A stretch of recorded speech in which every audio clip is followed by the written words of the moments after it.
G'day, welcome back to the channel. I'm sorry, another talking head video, but an important one because I want to talk about the FAA. Yes, it's me again talking about the FAA, but people are sometimes quick to claim that I criticize but never praise, and that's not true. I am quick to criticize and I'm quick to praise. In fact, sometimes I'm a little too quick to praise, and that was the case yesterday. Now, the Drone Advisory Committee meeting was live streamed yesterday to an eager audience, and I was one of those people. And there was a chat. There's a live chat on the side of the live stream where people can, make comments, and they often do. The hobby is well represented in those live chats. They give a lot of feedback to what's being discussed, and it's an important tool for the FAA to monitor that chat and to recognize that if you want to engage with the community, you have to listen. So I'm always keen to see the live chat there and engage in it along with many others. And in the past, when they have finished the stream, the video is uploaded as a video, the live chat has been left out. They've blocked the live chat. They've removed the live chat. And I've always been a critic of that. What are you hiding? What do you not want people to see after the fact? So yesterday, once the live stream had been completed, I went about my daily activities. I came back and called the live stream up, and the chat was still there, and I was very impressed. I thought, this is a dramatic turnaround by the FAA. And I went straight onto Twitter, and this is what I posted. Full marks to the FAA for leaving the live chat up on the recorded version of today's DAC meeting. I was pretty impressed. In fact, I even put a number of posts on other social media saying, full marks, well done FAA for finally realizing that the importance of having this live chat as part of the context of the whole live stream. I thought they'd really done a good job. So there you go. I actually gave them praise where praise was due. And this is the live stream here. This is the FAA Drone Advisory Committee meeting. But you'll notice something. Now, it's now, what does it say? It's over 24 hours since the stream happened, and 22 hours since I posted my praise. And look, live chat replay is not available for this video. So I was too quick to praise. Obviously, it was just a case, as I mentioned in a later tweet, because I'm quick to praise and quick to criticize. In the following tweet, I said, I withdraw my previous praise of the FAA for leaving the live chat included in the recording of this webcast. Obviously, it was just another bureaucratic oversight by a bunch of incompetence. It has now been removed. So it wasn't that they had changed their mindset. It wasn't that they were deserving of praise. It was just that, as usual in bureaucracies, somebody stuffed up. Somebody wasn't doing their job properly. Somebody accidentally left the live chat on. So as you see, I am quick to praise. Sometimes it bites me on the bum because I mistook incompetence for good intent. And more fool me. But as I say, people are often quick to criticize me. Meaning, on this Drone Advisory Committee, there's a number of people, including Vic Moss. Now, the hobby reportedly has two people representing it on this committee. All the rest are industry players, right? Remember, this is an area of aviation that is 80% of the participants are recreational, 20% are industry. But on this Drone Advisory Committee, only 2 of the, I forget how many, maybe 10 or 12 members are supposed to be representing the hobby. And one of those people who purports to be speaking for the hobby is Vic Moss. Now, Vic Moss has a photography business that involves the use of drones, so he's actually straddling the fence. He is an industry player and purports to be a representative of the hobby. So I was a bit disturbed the other day to get this comment from Vic. Now, I had posted on a video, someone had bought a drone, were going to use it in their YouTube channel, and then discovered they couldn't without having to get a Part 107 because it would be considered commercial use. And I put a comment up on that video saying that really, if you're going to do any posting to social media, you should get a Part 107 because the FAA hasn't made it totally clear from time to time as to what constitutes commercial and what doesn't. The term furtherance of a business has often been used by the FAA. If you are flying in furtherance of a business, you're deemed to be a commercial. And you may not be monetizing your YouTube channel and say, oh, well, that's just recreational, but YouTube is now reserving the right to put ads on any video. So your video may still carry ads. Therefore, your flying has been in furtherance of YouTube's profits. So technically, you could still be requiring a 107 as the words are literally written in the regulation because it's in furtherance in furtherance of a business. Doesn't have to be your business, just a business. So I would debate this matter with Vic. Anyway, that's kind of irrelevant. He has his opinion. I have my opinion. That's fine. I will fight to the death for Vic's right to express his opinion in YouTube comments or anywhere else. What makes me a little less happy is what he goes on to say next. He says, this is simply more of your non-stop ranting about your hate of the FAA and a continuation of your charade of superiority. You aren't even in the US, so your opinion doesn't matter. Well, he may be technically correct. My opinion may not matter, not to the FAA, but I think it matters to the global community of model flyers who are being affected by the ridiculous regulatory overreach we're seeing from not just the FAA, but from most of the regulators around the world. So for Vic to claim my opinion doesn't matter, it's kind of, I don't think it's a valid criticism, but it technically may be a correct one. And then he talks about my hate, my non-stop hate of the FAA. No, I don't hate the FAA. I hate what they're doing, but you can't hate an organization just because it's an organization.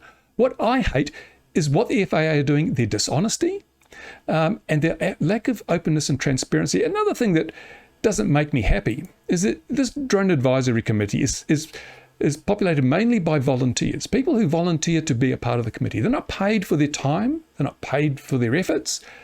The people who are paid for their time and efforts are the FAA people who appear here. Now, let's see if I can find the right place. Yeah, this like Brad Mims. He's from the Federal Aviation Authority, right? Now, all the other FAA members, if I can get a screen where they all appear here. There we go. This is all the other members of the Drone Advisory Committee. See them? The ones in blue are FAA. The ones in green are not FAA. So it's mainly green. But look at it. The guys from the FAA are paid to be there, right? Yet the guy who was supposed to be right up front here and sort of kicking things off, where is he? Brad Mims, he couldn't even be bothered turning up on time. He's getting paid and he couldn't be bothered turning up. And this speaks to the culture of the FAA. They feel like they're accountable to nobody. They feel as if, well, we're the FAA. You can't go anywhere else but us if you want to deal with regulation. And I find this unacceptable. It's a culture of arrogance and contempt. It's not the FAA. It's people. Ultimately, it is people. Now, I don't know if this is acceptable to you or not, but let's look a little bit further, because what was this meeting discussing? What was it all about? If I can find the right place, where are we? Here we go. This is the thing. Now, let me just take a step back. Safety is a complicated business. And obviously, the Federal Aviation's raison d'etre, as I've said in previous videos, their reason for existence is to make sure that the airspace is safe and that participants in aviation do not pose a threat to themselves or anybody else. So there's got to be rules, there's got to be regulations, and to create reasonable, fair, equitable rules and regulations, you've got to examine the freedoms and responsibilities versus the risks. I've mentioned before, there is no risk assessment in respect to drones. That is a big failing. And I'll show you why that is a big failing, because right up there in front of the bill in yesterday's DAC meeting was the issue of gender-neutral language for the drone community. Now, we're told that drones are a threat to the national safety, the national security, they're a threat to aviation, they're a threat to people on the ground, they're a threat to everything. Drones are a danger. They must be regulated, they must be registered, they must have remote ID, you must pass a test to fly them. They are that dangerous. So what's right up on the front of the bill? Well, gender-neutral language. Seriously. Now, whenever I'm involved in a situation where we have to ensure safety, this is what I do, and this is what everybody does. First thing is to identify risks. Now, there's going to be a number of risks, and not just one risk, but there's going to be a number of risks. So you get a little pad and you write down all the risks, right? But some of the risks are small, they're trivial, they're not important. So you put them at the bottom, because the second step is you prioritize the risks. You put the important ones right up the top, because they're the first ones you want to deal with. They're the ones you want to get out of the way, to mitigate, to manage, so as to ensure safety. And the ones at the bottom, which really don't pose that much of a risk, you can leave them till later, because you can't do them all at once. The FAA, despite being a government agency, has limited resources. So they've got to deal with the big problems before the little problems, right? That's just common sense. If you don't, you're not managing risk effectively. But because nobody's done the risk assessment, they haven't really accurately identified what the risks are, and they certainly haven't quantified the risks. They haven't ranked them by priority, by importance. So we have this DAC meeting addressing as one of its first concerns gender-neutral language in the drone community. And my question would be, okay, how many people have died as the result of gender-specific language in the drone community? How many deaths can be attributed to this obviously very, very important priority of gender-neutral language? I just don't understand it. And it gets even worse because I question the ability of the panel here who have addressed this issue. Let's just assume for a moment that lots of people are dying because gender-specific pronouns are being used inappropriately. Maybe it is a major threat. Maybe I just misunderstand. Maybe this alone will save countless lives, unlike certifying properly 747 MAX 8, which wouldn't save anyone's lives, would it? No. Anyway, I diverge. So let's look at this issue. The FAA does not only not understand what it should be doing in terms of identifying, ranking and managing risks associated with drone use. Clearly, it's proven here. They do not understand the process. But they also don't even understand the English language. Now, I agree that the US version of the English language is slightly different to the Queen's English, to New Zealand English, Australian English, sometimes known as Strine. Each country has slight changes to the language, but there are some basic rules and principles that are constant throughout the different variations, regional variations of English. Some of the basic rules of English remain the same. So the people who are addressing this issue on this panel, do they even have English as a first language? I would have to wonder that. What is the level of education? Because let's look at what they've done. And the outcome of this discussion is that they have decided to replace the terminology unmanned aerial systems with the word drone. Now, the rationale, the reason being that unmanned contains the word man. That's gender specific, right? Man is gender specific. We cannot have that. Too many lives have been lost to gender specific language already. We cannot allow this massive risk to continue taking its toll on mankind. So they've said, we must remove man. Let's replace it with drone. But if you look closely at, I'm not a language scholar, but I did study English at high school. And even at high school, they taught us the basics, enough basics to work this out. Meanings of words in the English language are highly dependent on context. A word in one context can mean something completely different when it is used in another context. Context creates meaning. And that's why it was, for a long time, so difficult for computers to understand English language, because the context is so very, very important. For example, the phrase, time flies. Does it mean someone is standing there with a stopwatch timing flies, or does it mean that time appears to pass very quickly? It depends on context. Exactly the same words, but totally different meanings depending on context. And so it is with the word man in unmanned. And so it is with the word man in aviation. In aviation, the word manned is already gender neutral. If you take an aircraft and a woman pilot gets in it and flies it without anybody else in the aircraft, is that an unmanned aircraft? No, it's not. Just because a woman is flying it doesn't mean it's unmanned. There is no gender attribution to the word manned, because manned or man is a contraction of the word human. Human meaning mankind. Anybody, any member of the human race, human. And so already the word human is non-gender specific. In the context of aviation, manned means any human, which can be a male, a female, a transgender, a non-binary, a gender fluid. All those things, all the LGBTQ things are encompassed by the word. There's no more encompassing word than manned in the aviation context. It is the most gender neutral word you can find. So to replace it with the word drone seems rather strange, because if you look at the dictionary and you don't believe context makes any difference, which obviously they believe context makes no difference. So if you go to the dictionary and look at the word drone, it is an infertile male bee. So it's the most gender-specific term you can get. They've replaced a gender-neutral term with a gender-specific one. And then if you watch this video, you'll see them all patting themselves on the back saying, haven't we done a fantastic job? Congratulations, congratulations, mission accomplished. We are just the best thing since sliced bread.